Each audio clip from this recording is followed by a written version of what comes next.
ভাই, পুলিশের বিরুদ্ধে আপনার অভিযোগ করে পুলিশ তো তদন্ত করবে, তদন্ত কি সত্যি হবে? যারা অত্যাচার করেছে তার উপরে ঊর্ধ্বতন যারা পুলিশের কর্তা আছে তাদের কাছে আমরা সেটা তো রাখতেই হবে। তারপরে আমরা বিচার ব্যবস্থার উপরে ভরসা রাখছি। হাইকোর্ট আছে, তারপরে সুপ্রিম কোর্ট আছে। আনিস খান তো এখনো পর্যন্ত বিচার পেল না।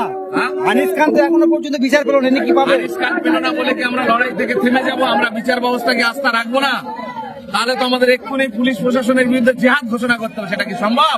স্বাধীন গণতান্ত্রিক রাষ্ট্রে কোনো মতেই সেটা কাম্য না, সম্ভব নয়। আমরা বিচারের উপরে ভরসা রাখছি, আমরা বিচার চাইব কোর্টের মাধ্যমে।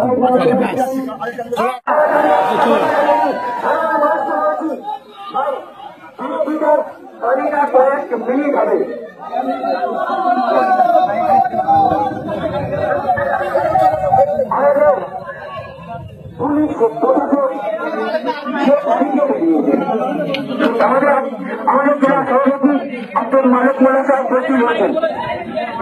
ভাই বন্ধুরা, আপনারা অপেক্ষা করছেন আলোচনার উপর শোনার জন্য।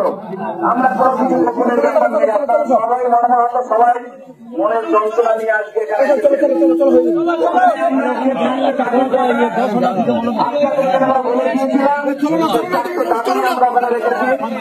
পরিবারে তার বাবা একা, তার একটি মাত্র পুত্র সন্তান, তার স্ত্রী সদ্য বিবাহিত, তার কি হবে?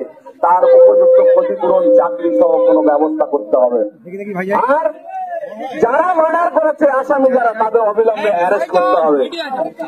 আর ওই পরিবারের কাছ থেকে যে অর্থ আদায় করা হয়েছে ঘুষ হিসাবে, সেটা রিটার্ন দিতে হবে। আর ভবিষ্যতে যাতে পুলিশ কাস্টাডিতে এইভাবে আমাদের কোনো ভাইয়ের তাজা প্রাণ ঝরে না যায়, তার কথা দিতে হবে।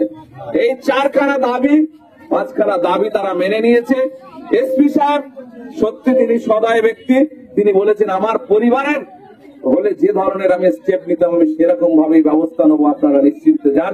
আমাদের রিসিপ্ট দিয়েছেন, আপনারা শান্তিপূর্ণ ভাবে চলে আসুন।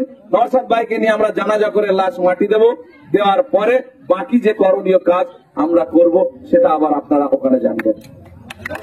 মালিক ভাই, আমরা উল্টো এগিয়ে যাবো। মালিক ভাই, পুলিশের বিরুদ্ধে আপনার অভিযোগ করে পুলিশ তো তদন্ত করবে, তদন্ত কি সত্যি হবে? যারা অত্যাচার করেছে তার উপরে ঊর্ধ্বতন যারা পুলিশের কর্তা আছে তাদের কাছে আমরা সেটা তো রাখতেই হবে। তারপরে আমরা বিচার ব্যবস্থার উপরে ভরসা রাখছি। হাইকোর্ট আছে, তারপরে সুপ্রিম কোর্ট আছে। আনিস খান তো এখনো পর্যন্ত বিচার পেল না। আনিস খান তো এখনো পর্যন্ত বিচার পেল না, কি পাবে? আনিস খান পেল না বলে কি আমরা লড়াই থেকে থেমে যাব? আমরা বিচার ব্যবস্থাকে আস্থা রাখবো না?